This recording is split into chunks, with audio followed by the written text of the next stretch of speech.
누가란 제목으로 말씀을 증거하겠습니다. 첫 번째 누가는 누가 더러운 귀신을 힘입고 있는가? 두 번째는 누가 죄의 사함을 받지 못하는가? 세 번째는 누가 예수님의 가족, 즉 하나님의 가족인가? 라는 그런 내용을 가지고 함께 말씀을 살펴보도록 하겠습니다. 잠시 기도합니다. 하나님, 저희들의 마음의 눈을 열어주시고 마음의 귀도 열어주시며 또한 우리의 마음 깊은 곳에서 하나님의 말씀에 온전히 굴복하고 순종하고자 하는 착한 마음 갖도록 복을 주시기를 간절히 원합니다. 저희들의 마음속에 성령께서 함께 하셔서 하나님 나라의 진정한 즐거움이 예배하는 가운데 진리를 깨닫게 함을 통하여서 경험될 수 있도록 복을 주시고 우리의 날마다의 모든 삶 가운데에도 하나님의 나라가 이루어져 나갈 수 있도록 능력 가운데 역사하여 주시옵소서. 죄에서 돌이켜 회개할 수 있는 마음들을 주시고 우리의 삶 가운데 하나님께서 기뻐하지 않는 많은 것들을 기꺼이 버려낼 수 있는, 기꺼이 그것들을 다 미워할 수 있고 떨쳐낼 수 있는 그러한 저희들이 될 수 있도록 성령 하나님께서 은혜 가운데 역사하여 주시옵소서. 오직 우리의 삶의 참된 주인이신 예수 그리스도만이 우리의 삶의 온전한 주인이 되시고 왕이 되오셔서 우리를 다스림을 통하여서 하나님의 나라가 삶 가운데 날마다 경험되는 복된 은혜가 있도록 함께하여 주시옵소서. 말씀이 증거될 때에 성령께서 함께 하시고 각 사람의 심령 가운데 은혜를 주셔서 하나님의 말씀에 참된 뜻을 깨닫고 기뻐하며 행복하며 주님을 찬양할 수 있는 저희들 다 되도록 은혜를 내려 주시옵소서. 예수님 이름으로 기도하옵나이다. 아멘.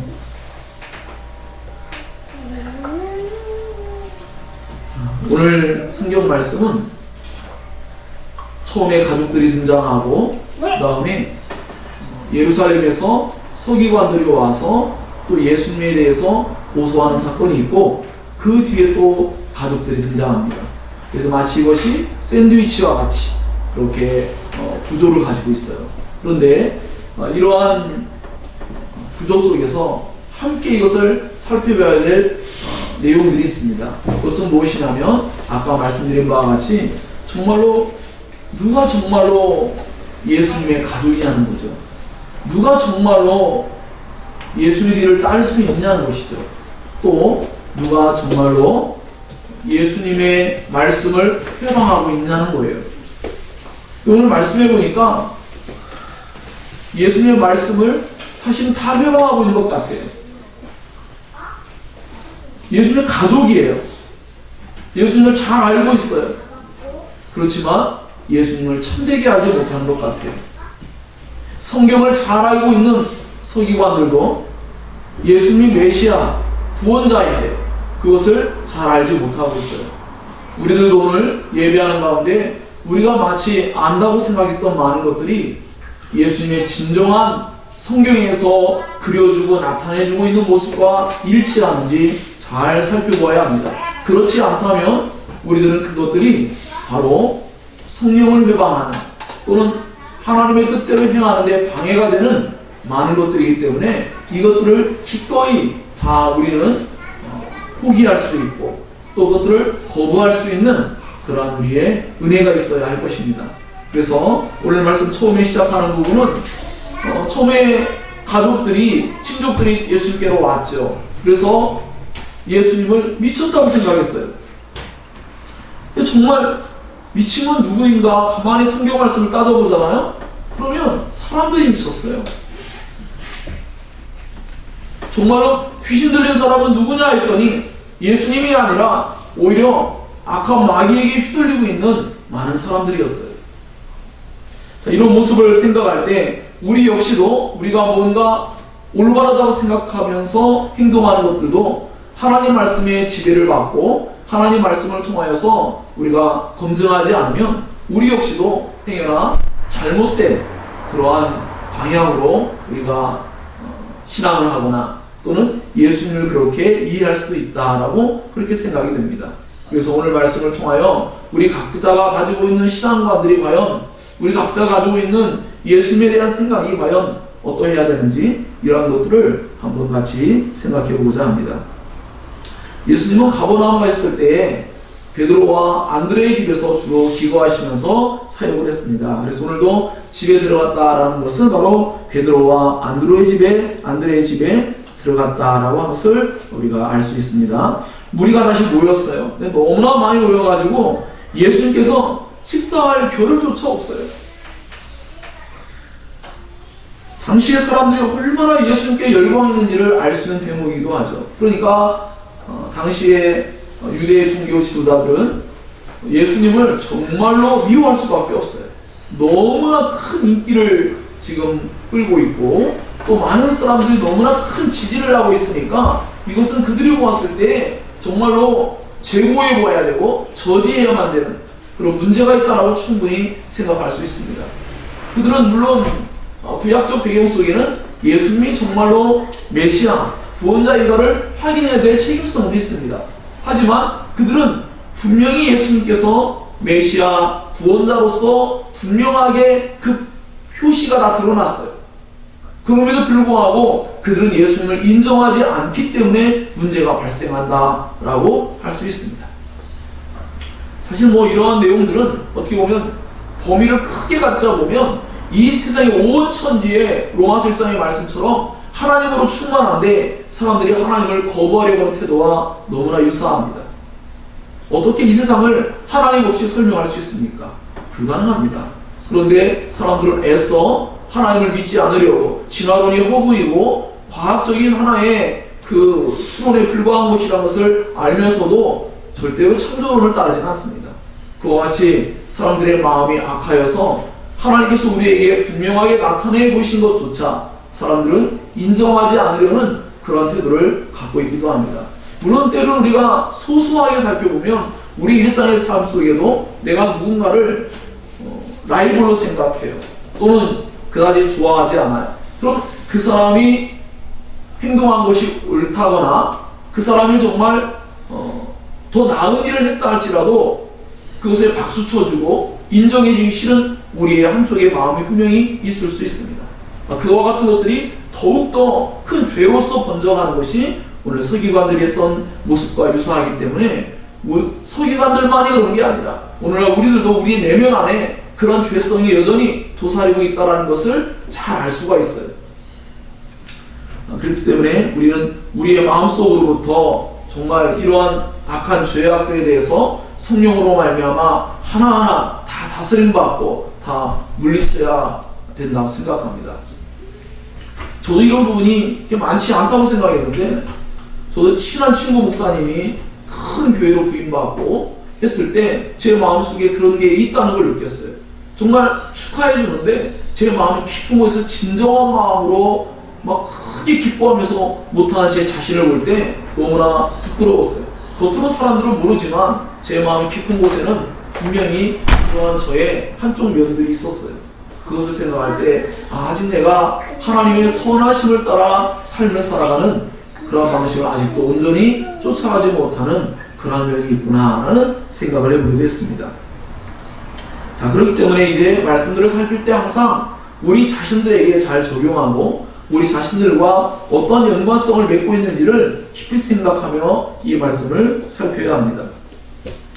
오늘 성경에 나와 있는 맥락에서 살펴보면 예수님이 지금 식사를 못하고 있는 부분은 또 한편으로는 예수님이 육체적인 몸을 갖고 계시는데 식사할 겨를도 없이 사람들이 밀려오고 몰아닥칠 때 예수님께서 또 얼마나 힘드셨을까라고 생각해 볼 수도 있는 대목이라고 생각이 됩니다. 왜냐하면 많은 사람들이 예수님은 아무런 문제가 없는 것처럼 생각하지만 예수님은 분명히 자기 자신을 철저히 낮추시고 한 인간으로서 자기 자신을 온전히 나타내셨기 때문에 우리는 예수님이 얼마나 힘드셨을까라고 한번 생각해 볼 수가 있는 것이죠.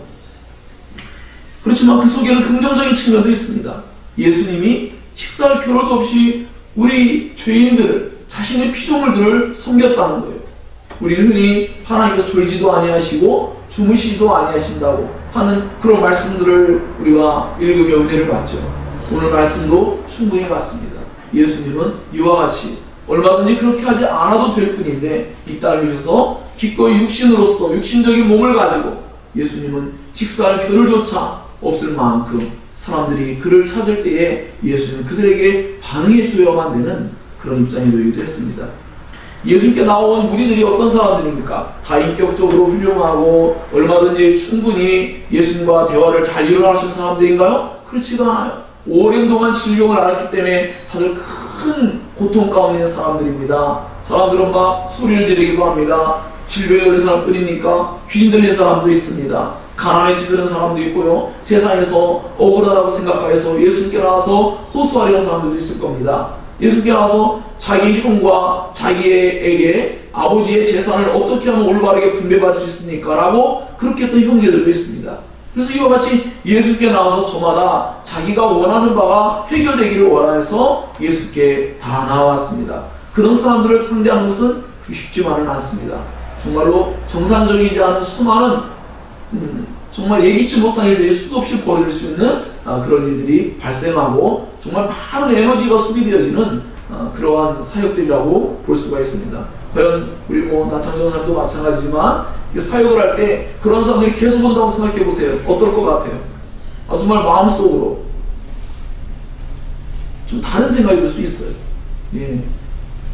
옛날에 제가 어떤 목사님도 맨날 교회에 오면은 가난하고 없는 사람들만 오니까 와서 맨날 막 짜증내고 뭘 도와달라고만 하고 교회 한번 헌신 한번 하지 않고 이러니까 마음속에 너무나 불편한 거예요. 그런데 어느 날 하나님께서 깨닫게 해주시기를 우리 자기 자신의 모습을 하나님 보게 하시니까 우리 자신이 하나님께 그렇게 하고 있는 거예요. 그래서 하나님 우리에게 대하여 자비하게 대하시고 인자하게 대하시는 모습처럼 그들에게도 그렇게 해야 될 것을 깨닫고 교회에 부자가 오고 이름 있고 또 훌륭한 인격자들이 오기를 기대하는 것이 아니라 어떠한 사람인지 왔을 때 그들을 주님의 마음으로 대할 수 있는 자신이 되는 게 얼마나 중요한 것인지를 깊이 깨닫고 마음이 돌아서서 목회를 잘 하게 됐다는 그런 이야기를 들어본 적도 있습니다. 이와 같이 정말로 우리는 예수님께 나오는 사람들이 정말 사람을 굉장히 피곤하게 하고 힘들게 할 수 있는 그런 요소를 많이 가지고 있었는데 예수님 끊임없이 그들을 상대해야만 되는 입장에 놓이기도 했습니다.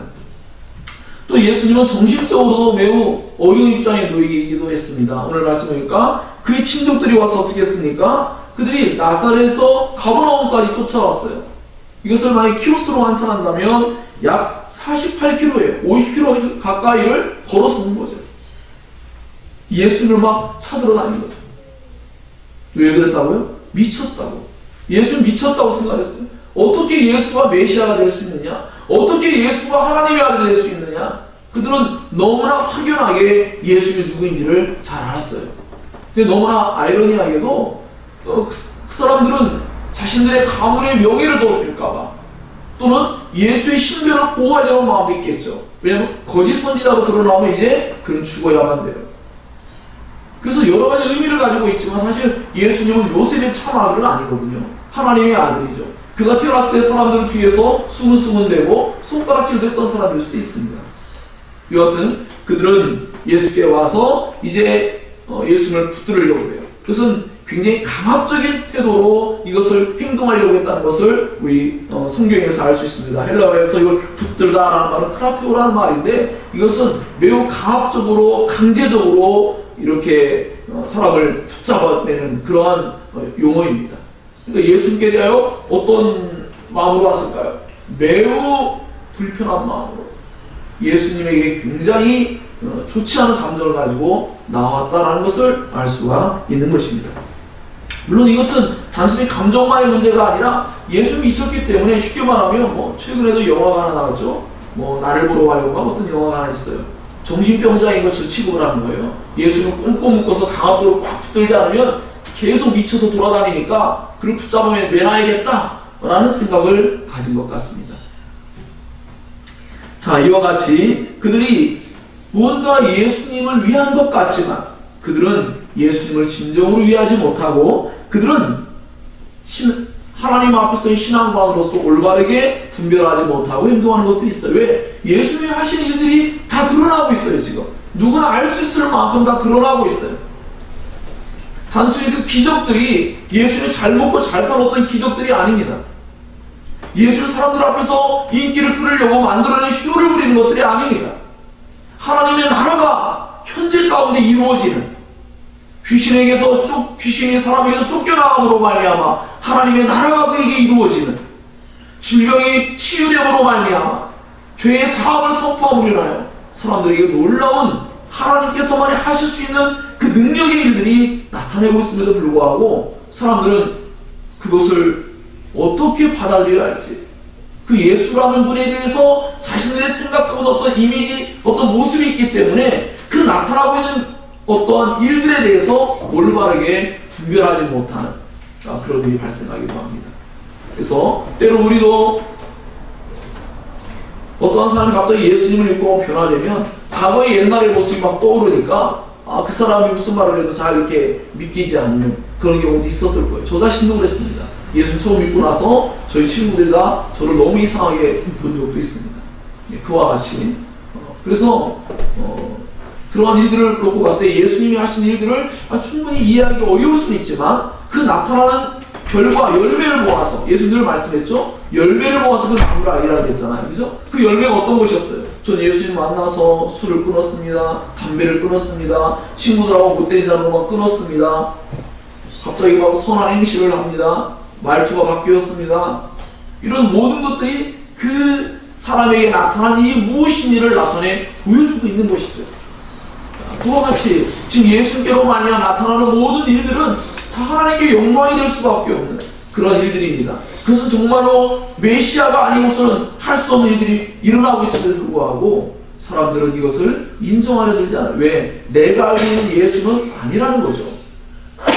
지금 그 유대 종교 지도자들이 생각하는 예수를 바라볼 때 그렇지가 않다는 거예요. 오죽하면 나다나엘조차도 그러지 않습니까? 아니 나사렛에서 뭐 선한 것이 나겠느냐 라고, 우리로 말하면 뭐 어느 지역에서 뭐 어떤 사람이 나겠어 라고 하는 그런 사람들이 가지고 있는 선입견들이 예수님을 올바르게 바라보지 못하게 하는 그러한 장애가 되고 있습니다. 우리들도 예수님께 나왔습니다. 예배합니다. 우리의 환경을 보세요. 우리가 가지는 여러 가지 입장을 보세요. 그러면 우리는 과연 하나님께서 우리에게 어떤 일을 하실 수 있을까? 라고 사람들은 어쩌면 그런 선입견을 가지고 나왔다든지, 또는 하나님께 대한 어떤 이 기대감과 하나님이 행하실 일들을 우리 미처 바라보지 못하는 그런 입장에 서기도 합니다.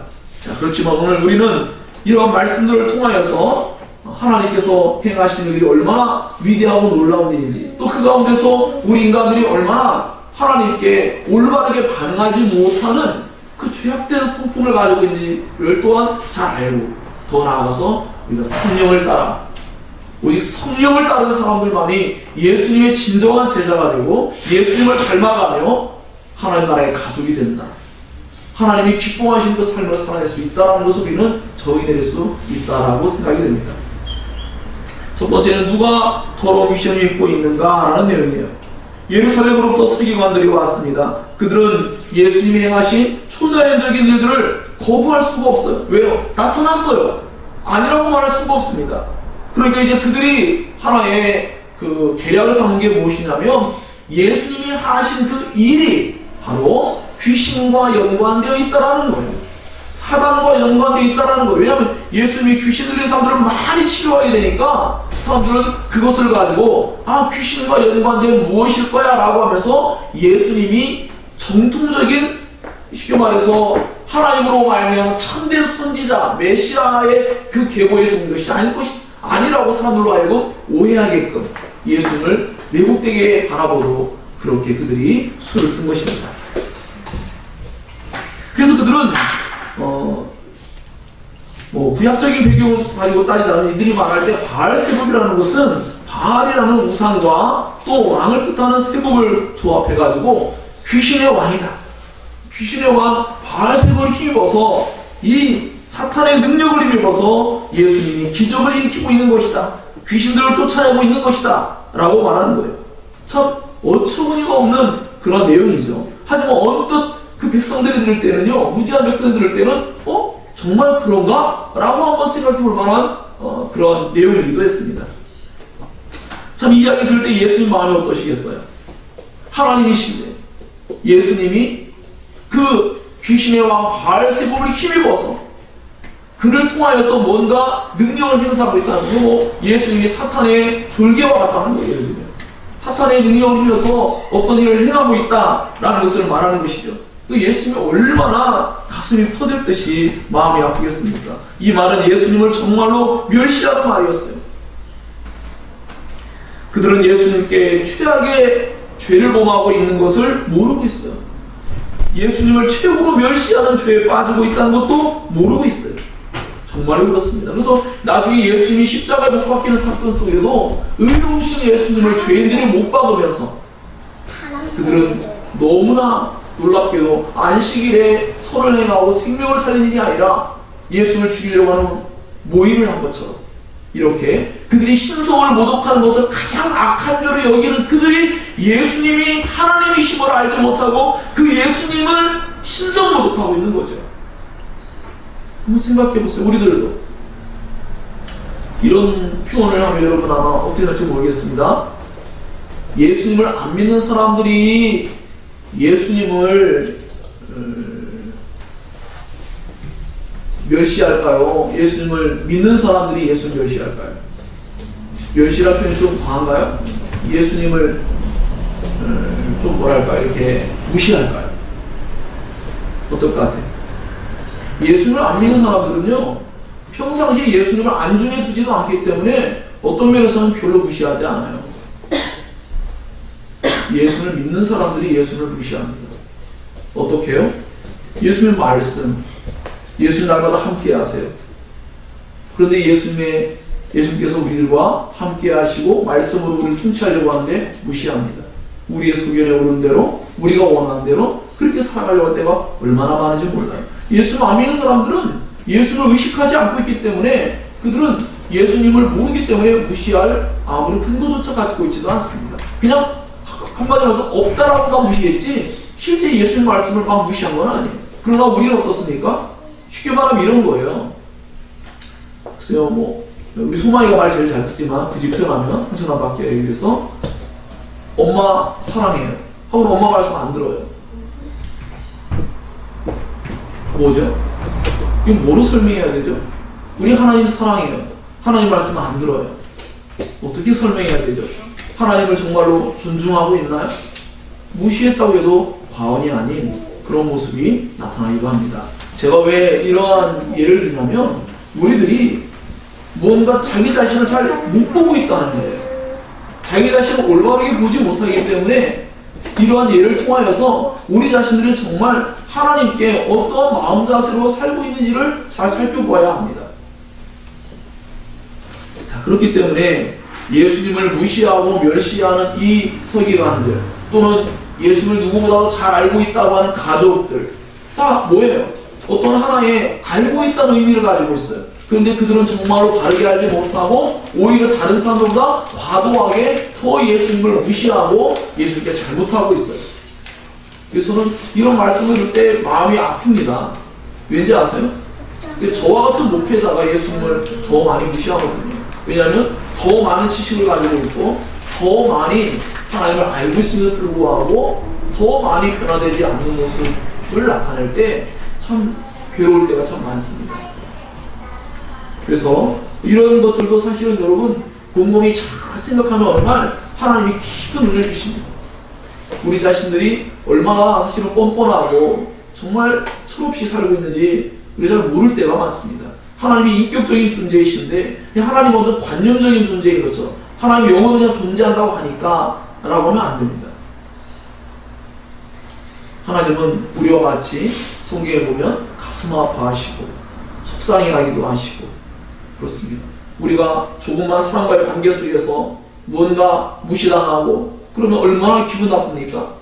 근데 우리가 하나님을 영이시라고 인정하고 거룩하다고 말하면서 영이시라는 건 거룩함이에요. 사실은 피조물과 다르다는 존재죠.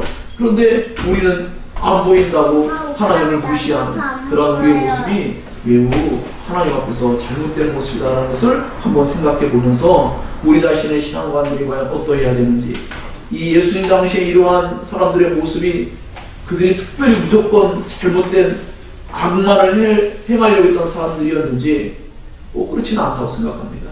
그래서 여러분 한번 잘 그런 부분들을 자신과 적용하면서 말씀들을 살펴봐야 된다고 생각합니다. 예수님이 이렇게 종교 지도자들의 악의적인 인신공격을 받았어요. 근데 그럼에도 불구하고 예수님은 그들에게 정말 돌아올 수 있는 길들을 또 제시해 주세요. 그래서 이렇게 하나의 예를 듭니다. 어떻게 귀신 또는 사탄이 어떻게 사탄의 나라를 무너뜨리려고 행동하겠느냐.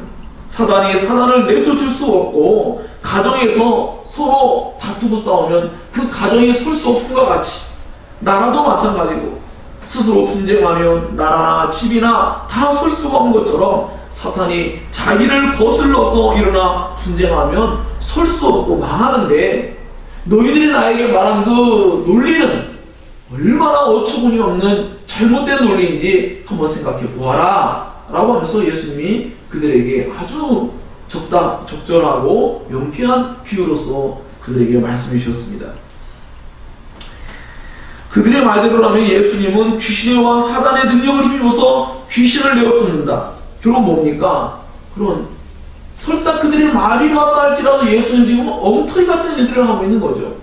하지만 예수님이 하신 일들은 엉터리 같은 일들이 아니었습니다. 예수님이 하신 일들은 하나님의 나라를 세우는 일들을 하셨던 것이죠. 그렇기 때문에 그들이 예수님께 이렇게 거짓되고 잘못된 그러한 억지를 주장하는 모습들이 참 우리가 볼 때 어떤 면에서 이렇게 표현하셨습니다. 좀 과격하지만 미친 거예요. 만약에 이렇게 표현할까요? 만약에 사탄의 나라를 물리치기 위해서 다른 귀신들을 쫓아낸다면 사탄은 미친 거예요. 왜 그렇죠? 자기네 나라를 자기가 무너뜨리고 있는 거예요. 자기 살을 깎아먹는 것이고 자기네 가정을 무너뜨리고 있는 거죠. 사람들은 예수님께 나와서 예수님이 미쳤다, 예수님이 귀신 들렸다고 하지만 사람들이 가지고 있는 사상과 생각이라는 건 그들이 바로 그와 같이 너무나 어리석고 악한 모습이다라는 것을 우리가 알 수가 있습니다. 반대로 또 얘기할까요? 그러면 사단이 하나님의 나라를 만들어갈 수 있습니까? 불가능해요. 예수께서 행하신 일들은 다 하나님 나라가 이루어지면 사람들의 마음을 자유케 하고 하나님을 경배하고 찬양하게 만들어주는 얽매인 자들을 자유케 주는 일들을 하셨는데, 그러면 사단을 힘어서 했다고 하면 사단이 하나님 나라를 이루어갑니까? 하나님 좋은 일을 할까요? 말도 안 되는 이야기죠. 그들이 가지고 있는 이러한 논리는 정말로 어처구니 없고 어리석으며 매우 고집스러운 그런 잘못된 망상과 같은 이야기다라는 것을 우리가 알 수가 있습니다. 예루살렘으로 온 종교 지도자들입니다. 성경을 많이 알고 있는 사람들입니다. 종교적인 그 유대교에서의 그 모든 종교 행위에 익숙한 사람들입니다. 하지만 그들은 예수님과 친밀하지 않았습니다. 우리 예배에 익숙하기도 하고 많은 교회를 다니는 법에 대해서 익숙하지만 예수님을 사랑하는 법, 예수 믿고 따르는 법, 예수님을 진정으로 교제하는 법을 잘 모르는 사람들도 너무나 많이 있습니다. 예수님을 즐거워하는 법을 잘 몰라요. 우리는 교회를 다니는 것만 많이 가르쳐주고 있어요. 그것은 바람직하지 않습니다. 한 개인이 예수님을 참되게 인격적으로 만나고 그분과 진정한 교제를 이루고 그분을 사랑하고 그분을 믿고 따르는 그 일을 위해서 진력을 쏟아야 됩니다. 그렇지 않으면 사람들은 다 종교인이 되고 말 겁니다. 교회 와서 예배하는 행위에만 열중합니다. 그래서 교회를 아름답게 꾸미고 파이프 오르간을 막 세우고 뭔가 치장을 하고 아름답게 합니다. 하지만 그들의 삶과 그들의 내면은 아름답지 않을 때가 너무나 많이 있습니다. 우리는 그러므로 이렇게 종교 지도자들이 억측을 부리고 이와 같이 잘못된 주장을 할 때 이들의 모습 속에서 우리의 모습도 지금 수용해서 바라볼 수 있어야 하는 것이겠죠. 이들에게는 어떤 면에서요? 성령이 그들에게 없다고 봐도 과언이 아닙니다. 성령이 계시면 성령은 반드시 하나님 나라 일을 가장 기뻐하게 하시는 분이에요. 그러므로 이들은 성령이 없기에, 성령 하나님의 역사가 그들 가운데 나타나지 아니하기에 그들은 이와 같이 예수님께 공격적으로 나오고 있고, 예수님을 이렇게 큰 난관에 빠뜨리려고 하고 있고, 예수님을 귀신 들린 것처럼 몰아가는 그러한 죄를 범하고 있는 것입니다. 하나님을 귀신 들렸다고 말한다고 한번 생각해 보세요. 어떤 것 같습니까? 정말로 있을래야 있을 수 없는 일이 지금 벌어지고 있는 것입니다. 자, 예수는 또 다른 비유로 말씀했습니다. 자, 누가 더 강한 자인가? 도둑이 남의 집에 들어가면 먼저 강한 자를 결박하고 집 안에 있는 것을 강제로 빼앗아 갈 수 있습니다. 이것처럼 예수께서는 자신이 귀신보다도 더 강한 자이기 때문에, 더 강력한 권세를 가지고 있는 분이기 때문에 그 악한 자의 집에 들어가서 강제로 그 귀신들을 억압하고 제압하고 그것들을 쫓아낼 수 있는 그런 분이다. 그 사단과는 다른 그 이상의 어떤 존재라는 것을 지금 말씀하고 있어요. 도대체 예수님보다 더 강한 존재가 어디 있습니까? 도대체 하나님보다 더 강한 존재가 어디 있습니까? 사람들에게 하나님의 나라가 이루어지는 모습을 보면서 하나님이 행했다고 인정하기 시작하면 모든 것이 쉬워지는데 그들은 그걸 인정하기가 싫지 않았던 거죠. 그래서 그들은 그것을 원하지 않았어요. 그래서 그들은 하나님의 그 능력이 나타나고 있음에도 불구하고 귀신이 쫓겨나가는 일은 하나님 외에는 할 수 없다는 것을 그들은 인정해야 됨에도 불구하고 하나님에 대한 지식조차 그들은 왜곡되게 지금 만들고 있습니다. 사단이 귀신들을 쫓아내는 일이 아니라면, 그런 일이 있을 수가 없다면 결국 누가 하는 겁니까? 하나님이 하신 것이 또 다른 신이 존재하지는 않습니다. 유대인들은 유일신론을 가지고 있습니다. 그럼에도 불구하고 예수님께 이러한 말을 했다는 것은 이들이 얼마나 벅착스럽게 고집스럽게 예수님을 그저 넘어뜨리려고만 혈안이 됐다라는 것을 알 수 있습니다. 그들이 예수님을 죽이려고 이미 모의를 했기 때문입니다. 자, 이와 같이 하여서 예수님은 자신이 진정으로 강한 자이고 하나님만이 진정으로 강한 존재이시고 그 하나님께서만이 이렇게 귀신 들린 자들, 질병에 걸린 자들을, 수많은 죄 가운데 있는 자들을 다 사할 수 있고, 그 전에 살펴본 바와 같이 이 땅에서도 죄를 사하는 권세를 예수님이 나타내 보이신 것을 알 수 있지 않습니까? 죽어서 하나님 나라에 가서 하나님의 심판대 앞에서 죄의 용서를 받는 것이 아니라 이 땅에서도 예수님을 통하여 죄의 용서를 받는 놀라운 권세를 나타내 보이시고 그 은혜를 그의 제자들에게, 그를 따르는 참된 하나님의 백성들에게 나타내 보이셨습니다. 그래서 결국 예수님보다 더 강한 존재는 없기 때문에 우리는 가끔 이제 영화를 보면 그런 것들이 있잖아요. 요즘은 저도 거의 보지 않지만 예전에 이제 제가 신앙을 갖지 않았을 때는 뭐 공포 영화를 볼 때에도, 또는 어떤 특별히 우리나라에도 최근에 있었던 뭐 검은 사제들이라든지 이런 영화에 보면 예수님의 이름으로 뭔가 악한 귀신들을 물리칠 수 없고 여러 가지 기구를 동원하고 여러 가지 다양한 종교적인 어떤 모습을 해야만, 그것을 갖춰야지만 문제가 해결될 것처럼 나타내 보이는 모습들이 있습니다. 이것은 이제 로마 카톨릭의 영향을 받은 것인데, 이러한 모습들이, 이 귀신을 축사하는 이런 모습들, 하는 모습들이 정말 얼마나 비성경적인 모습인가를 알 수가 있어요. 예수님의 이름으로, 예수님의 능력으로 문제가 해결될 수 있음에도 불구하고 다른 방식으로 무언가 할 수 있는 것처럼 하는 것은 매우 위험합니다. 또 때로 우리나라에도 수많은 은사자들이 사람들에게 실제로 은사가 드러나기도 했지만 어떤 암을 치유한다든지 그 여러 가지 문제를 해결할 때 막 안차를 하고 뭔가 새로운 막 행위를 막 만들어냅니다. 바람직하지 않습니다.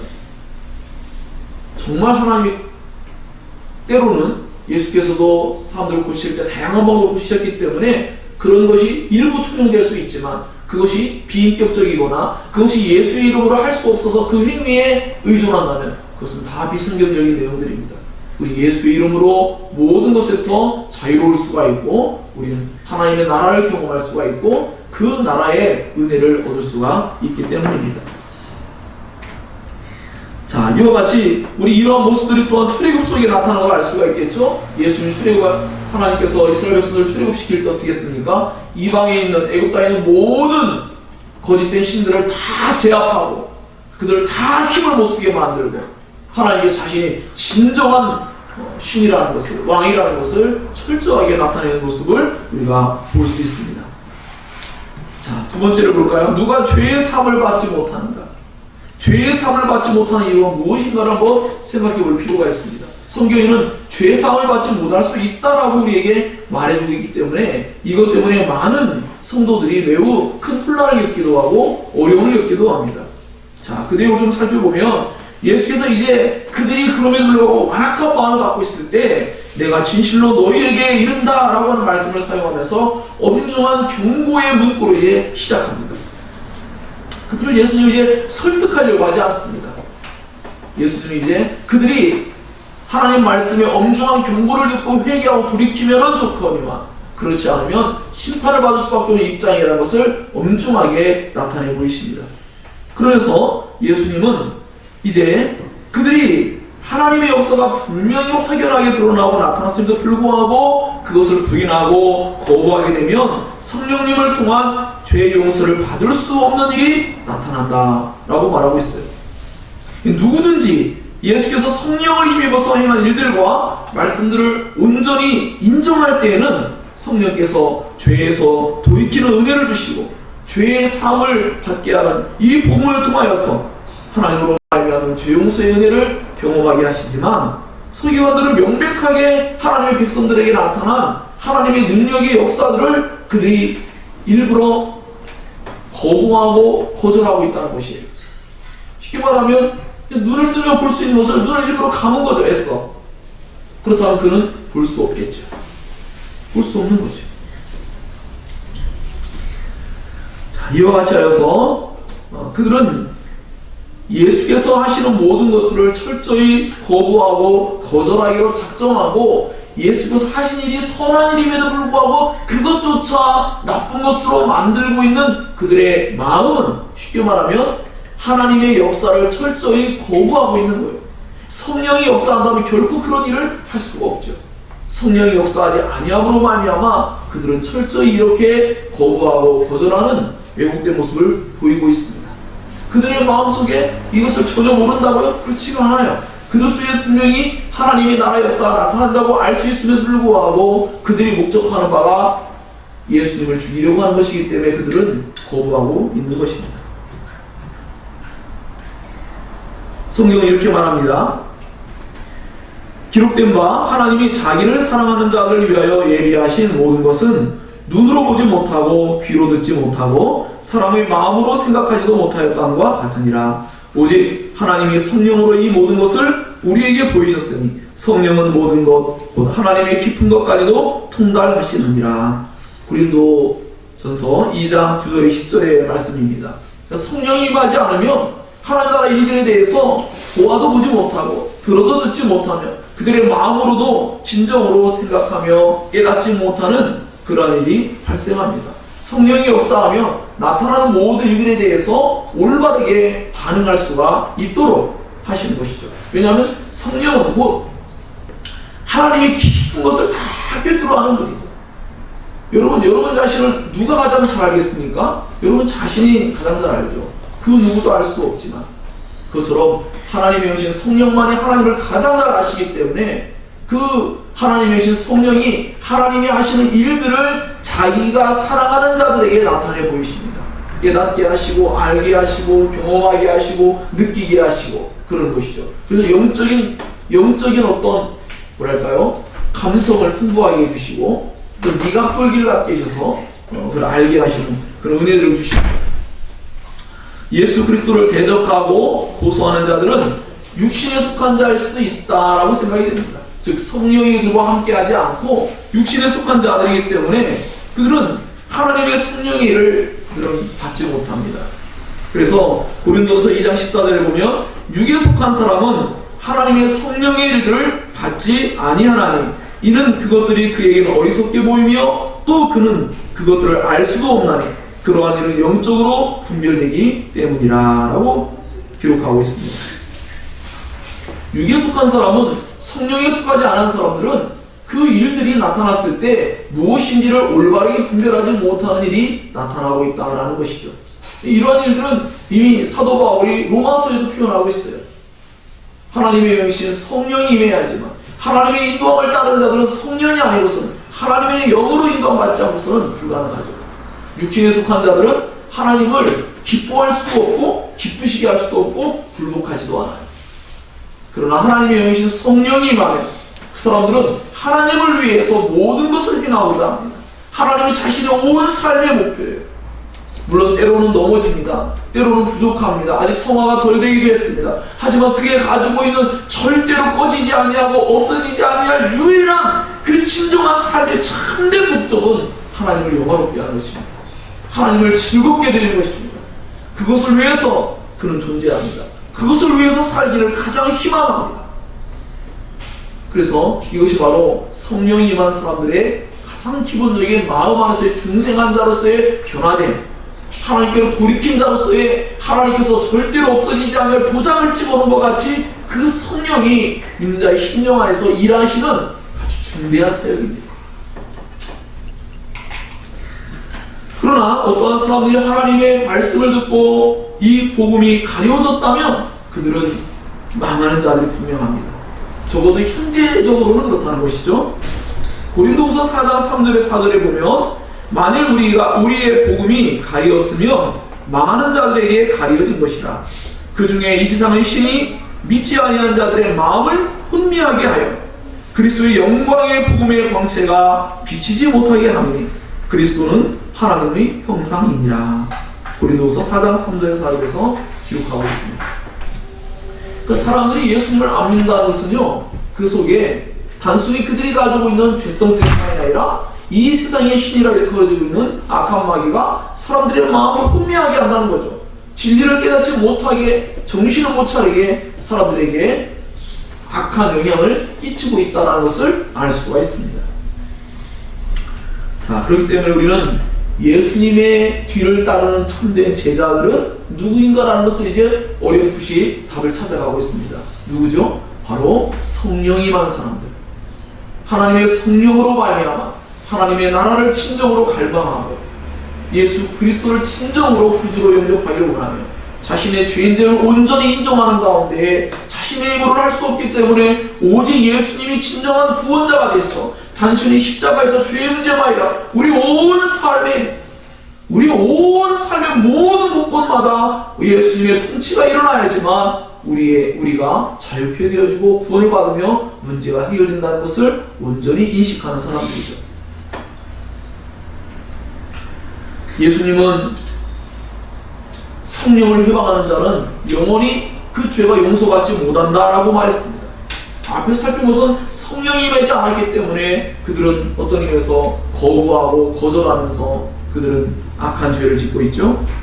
설교관들은 예수께서 성령을 입어서 활동하고 계심에도 불구하고 예수님 자신이 아니라 그 예수님으로 말미암아 나타나고 있는 그 사역의 선한 열매들조차 거부함으로 말미암아 그들은 성령이 자기들 마음 안에서 역사한 것조차 그들은 거부하고 있는 너무나 완악하고 어리석은 모습을 지금 보여주고 있는 것입니다.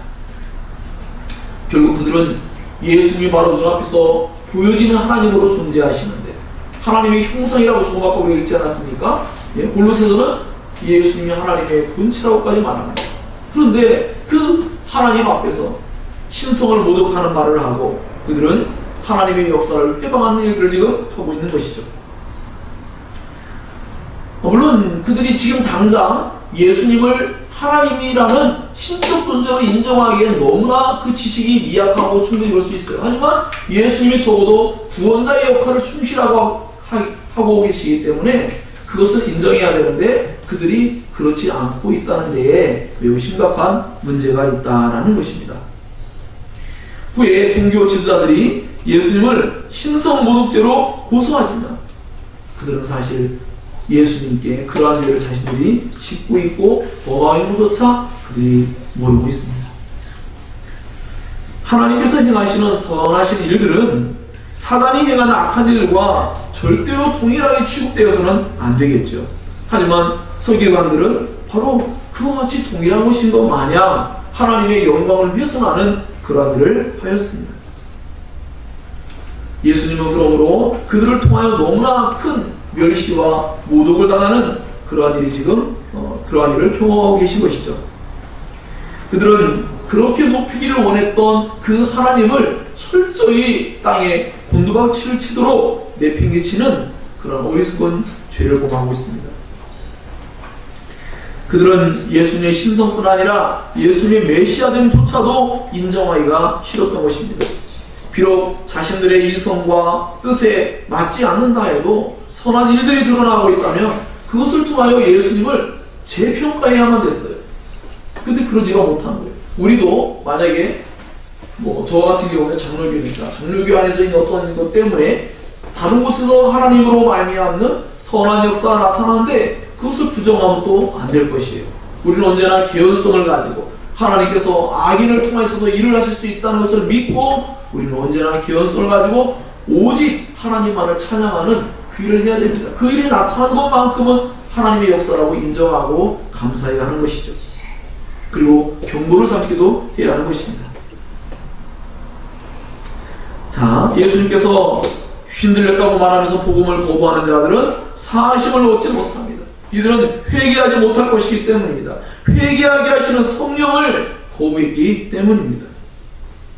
이는 그들이 말하기를 더러운 귀신이 들렸다 함이라 라고 말해서 30절에 이들의 가지고 있는 악한 모습을 예수님께서 확고하게 결정적으로 이제 매듭을 계세요. 예수님은 자신을 거부하는 죄에 대해서 말씀한 것이 아니라 자신의 배후에서 역사하는 성령의 일하심을 거부하면 그 죄는 사하심을 받을 수 없다라고 지금 말씀하고 있어요. 제가 초두에 말씀드린 바와 같이 그럼 서기관들만의 문제냐? 그렇지가 않다는 말이에요. 지금 이 세 가지의 사건이 동일하게 지금 같은 사건으로 지금 다뤄주고 있어요.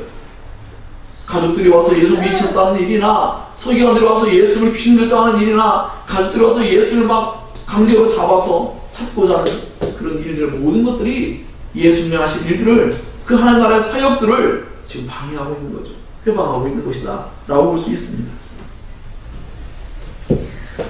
그러므로 이들은 예수 그리스도 안에 나타나고 있는 하나님의 능력의 사역들을 그들은 의도적으로 거절함으로써 자신 안에 성령으로 말미암은 죄사함의 역사가 나타나지 못하도록 하는 무서운 결과를 그들은 얻게 될 것입니다. 하나님께로 돌이킬 수 없는 굳은 마음이 점점 형성되고 있는 거죠. 빛을 보았음에도 불구하고 어둠을 더 사랑한다면 그는 어둠에서 벗어날 수 없을 것입니다. 상대방이요, 용서해 주겠다고 했어요. 그런데 그 사람과 화해하기 싫으니까 그 상대방의 말을 거절해요. 그러면 그 상대방으로부터 그는 죄의 사함을 받지 못함과 같이 하나님께서 우리의 죄를 용서해 주겠다고, 너희 같은 죄인들을 구원해 줬다고 하는데 우리의 마음속에서 그것을 거부하고 거절함으로 말미암아 그 하나님께서 행하신 일을 회방하는 일은 자기 자신을 결국 비참하게 만드는 일에 불과하다는 것이죠. 그것은 결국 하나님의 일을 좌절시키거나 하나님께서 선택하고 부르셔서 구원하기로 작정된 자들이 스스로 하나님의 은혜를 거부할 수 있느냐? 그런 의미가 아닙니다. 지금 예수님의 제자들과 예수님을 따르는 수많은 백성들은 어떻습니까? 하나님의 나라를 경험하고 있어요. 하나님의 나라를 받아들였어요.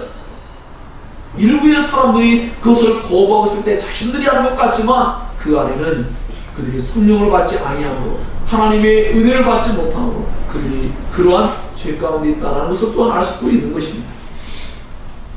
하나님의 죄사함의 은혜를 거절한다면 그는 결국 죄를 사함받지 못하고 하나님께서 은혜를 줄 수 없어서가 아니라 하나님께서 은혜를 주지 아니함으로써 회개하지 못하는 너무나 버려진 비참한 그런 입장에 놓일 수 있다는 것을 경고해주고 있죠. 자, 그러면 그 작은 소달락에서 그럼 예수님께나 그리스도인들에게 귀신 들릴 수 있을까요? 예수님께 서기관들이 가서 귀신 들렸다라고 말을 했어요. 그럼 과연 정말 예수님은 그럴 수 없죠, 당연히. 자, 그러면 우리 그리스도인들에게 귀신 들릴 수 있을까요? 귀신이 들릴 수 있나요? 우리는 단호하게 그럴 수 없다라고 말해야 합니다. 왜냐하면 아까 말씀을 나눈 바와 같이 강한 자가 약한 자를 제압하고 그것을 강제로 내쫓을 수 있는 그러한 능력이 있는데, 우리 안에 성령 분명히 말합니다. 그리스도인들 안에 성령이 내주하세요. 그런데 만약에 귀신 들렸다면 귀신이 와서 믿는 자들 마음 안에 거주하고 계시는, 믿는 자들을 성전으로 삼아서 그렇게 거주하고 계시는 성령님을 억압하고 제압할 수 있다는 거예요. 그건 말이 안 되죠. 다만 그것은 말이 안 되지만, 다만 이 악한 마귀가 마치 그런 것 마냥 유사하게 사람들에게 영향을 줄 수는 있습니다. 외부적인 영향을 줄 수 있죠. 때로 어떤 생각을 떠오르게 할 수도 있습니다. 네, 그런 것들은 충분히 가능하지만 그 사람을 완전히 사로잡고 그 사람이 완전히 하나님의 나라의 사람으로서의 삶을 살지 못하도록 이끌어갈 수는 없는 것이죠. 물론 그리스도인 중에는 때로 순간 범죄하기도 합니다. 하지만 그런 것들은 일시적인 것이지 그 사람을 온전히 사로잡을 수는 없는 것입니다. 그러므로 믿는 자들 안에 거주하시는 성령이 우리를 얼마나 철저하게 보존하고 계시는지 우리 그것을 알 수가 있는 하나의 대목이다라고 할 수가 있는 것입니다. 자, 그럼 마지막으로 누가 하나님의 가족인가라는 부분을 조금만 더 살펴보겠습니다. 누가 하나님의 가족인가? 이게 마지막 이제 세 번째 단락 속에 있는 결론부예요. 자, 이렇게 진짜 친족들이 왔어요. 혈통적인 친족들이 왔죠. 서기관들은 누굽니까? 그 누구보다도 종교를 잘 수행하고 있는 사람들이에요. 그럴 때 예수님은 과연 누가 정말 그런 모두가 다 하나님의 가족인 것 마냥 생각하고 있을 수도 있지만 그렇지 않다는 것을 지금 말씀하는 것이죠. 예수를 가장 올바르게 알고 있어야 될 가족들, 그들은 예수를 바르게 알지 못합니다. 또 그들은 성경 말씀을 통하여서 메시아의 오심과 그 사역들을 누구보다 잘 알고 있음에도 불구하고 예수님을 그들은 바르게 알지 못하고 있는 그러한 모습을 보이고 있습니다. 자, 이런 모습 속에서 가족들이나 서기관들이 같은 입장 속에, 우리가 볼 때는 서기관들이 좀 더 적극적이면서 강한 그런 모습으로 나타나지만 가족들 역시 그에 못지않게 아까 말씀드린 바와 같이 크레타오라는 말을 쓰면서 그들이 굉장히 예수님께 강압적인 태도로 나왔다는 것을 우리가 알 수가 있지 않습니까? 그들은, 가족들이나 서기관들은요, 자신들이 예수님보다 강하다고 생각해요. 예수님을 억압할 수 있다고 생각해요. 그러나 그럴 수 없죠. 예수님은 하나님이시기 때문입니다. 그러므로 예수를 믿는 사람들 얼마나 감사합니까? 이 세상에 그 어떤 것도 우리를 함부로 할 수 없으면 그 예수님이 우리의 주인이시고 그 예수님이 자신이 십자가에 못 박혀 죽기까지 할 정도로 우리를 사랑해줬기 때문에 우리는 그 어떤 것으로 우리는 진정한 의미에서 피를 받지 아니할 그런 진정한 하나님의 안전의 은혜를 우리는 허락받게 되는 것입니다. 참 재밌는 일이 벌어지고 있어요. 가족들은 지금 밖에 있어요. 원래 가족들은 안에 있어야 하지 않습니까? 근데 가족들이 밖에 있고 예수님의 제자들은 안에 있어요. 수많은 사람들이 예수님을 따랐습니다. 예수님께서 주위를 둘러보십니다. 제자들이 함께 앉아있다가 예수님 보세요. 지금 가족들이 왔습니다. 예수님의 어머니, 동생들, 형제들이 와 있습니다. 누이들이 와 있습니다. 예수님이 제자들을 다 둘러보신 후에 누가 과연 내 형제요, 자매요, 어머니냐 라고 하시더니 그들을 둘러보신 후에 하나님의 뜻대로 행하는 자가 곧 내 어머니요, 형제요, 자매가 될 수 있다라고 말씀했어요. 이것은 하나님 나라의 새로운 가족을 지금 진정하는 의미에서 우리는 예수님의 속죄의 피로 말미암아 거듭난 그 사람들만이 진정한 의미에서 참된 하나의 가족이라는 것을 우리는 깨달을 수 있어야 합니다. 우리가 지금 들을 때는 대수롭지 않은 것 같지만 예수께서 하신 이 말씀은 파격적인 겁니다. 여기 진짜로 혈족들이 와 있는데 그들에 대하여서 예수님이 뭔가 굉장히 파격적인 말씀을 한 거죠. 진짜 내 가족은 그들이 아닐 수도 있다는 걸 지금 말하려고 하는 거예요. 누가 정말로 예수님의 가족이냐? 누가 정말로 하나님 나라의 가족이냐? 하나님의 뜻을 행하는 자들, 즉 예수님의 뒤를 믿고 따르며 하나님의 말씀을 그대로 믿고 따르는 그들만이 진정으로 예수님의 가족이요 하나님의 가족이다라는 것을 지금 말씀하고 있어요. 예수님의 제자가 된다는 것이 이렇게 엄청난 리담을 말하고 있어요. 어떻게 보면 수많은 사람들 가운데 지금 예수님이 선택하여 부신 12 제자들에게 대표성을 가지고 방 안에서 이제 그 집에서 그들에게 지금 말씀하고 있어. 너희들이 바로 나의 형제요 자매요 어머니와 같이 나의 진정한 가족이다 라는 것을 말씀하고 있어요. 사실 저희 부모님이 계시지만 저는 예전에 그런 것들을 많이 느꼈습니다. 정말 믿는 자들이 얼마나 서로가 서로를 잘 돕는지, 정말 죽을 것 같이 힘들고 어려울 때 믿는 자들이 서로가 가족도 돌보지 않을 때 정말 잘 돌봐주는 모습들도 많이 보게 됩니다. 그런 모습들을 보면서 예수님은 제자들이 모든 것을 버리고 때로는 가족들도 뒤로 하고 주님의 일을 따를 때에 예수님 그들에게 진정한 하나님의 가족들을 구성해 주고 있어요. 그들만이 진정으로 하나님 나라, 하나님의 집에 들어가 있는, 밖에 머무는 자들이 아니라 안에 들어가 있는 진정한 가족으로 구성될 수 있다는 것을 지금 말씀하려고 하는 것입니다. 자, 그러면 누가 하나님의 뜻대로 행하는 자입니까? 하나님의 뜻대로 행하는 자만 하나님의 가족이라고 했어요. 예수님은 누가 내 어머니며 동생들이냐 라고 말씀하시면서 누가 나와 가족관계를 맺을 수 있는 형태의 사람들이냐 라는 것을 말씀하는 것이죠. 하나님 나라의 진정한 가족 공동체를 예수님은 새롭게 정의해 주고 계신 거예요. 예수님은 누구든지라는 말씀을 사용했어요.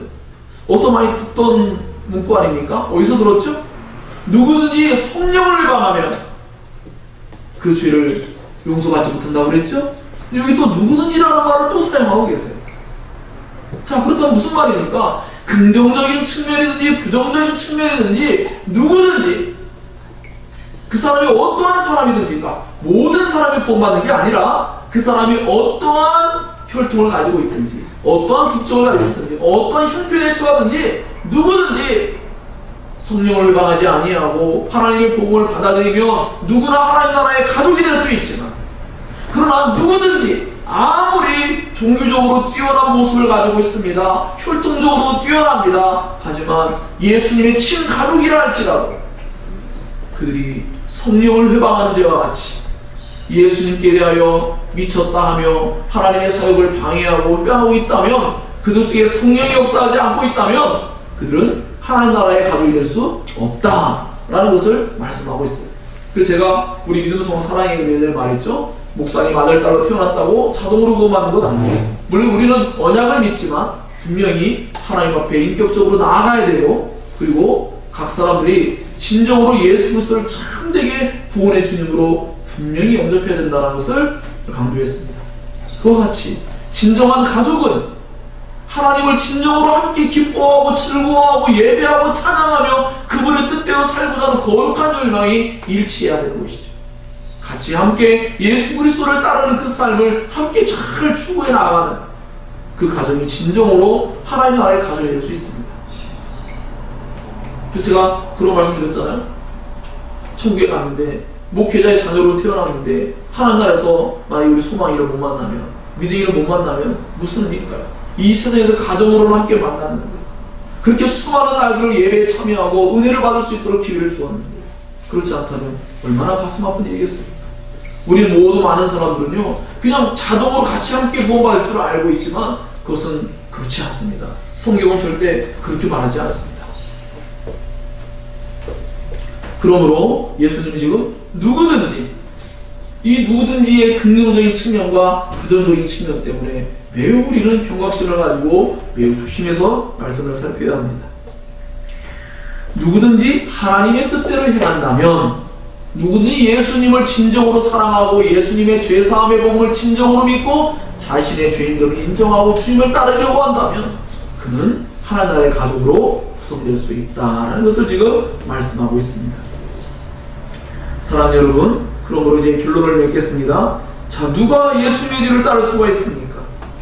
그들은 규율보다는 사람이 더 중요한 것을 알고 종교적인 익숙함보다는 하나님을 진정으로 친밀하게 대하고 혈육의 가족보다는 하나님의 가족의 구성원이 되는 것이 하나님의 말씀을 따라 얼마나 중요한 일인지를 진정으로 인식하면서 예수 그리스도를 자기의 삶의 모든 것으로 여기고 그 예수 그리스도에서 자신의 모든 것을 기꺼이 버릴 수 있고 그 주님을 위해서 자기의 온 생명을 사용하며 기꺼이 포기하고 주님의 길을 따를 수 있는 그 사람들이 바로 주님의 제자요 주님의 뒤를 따를 수 있는 자들이다라고 말할 수 있을 것입니다.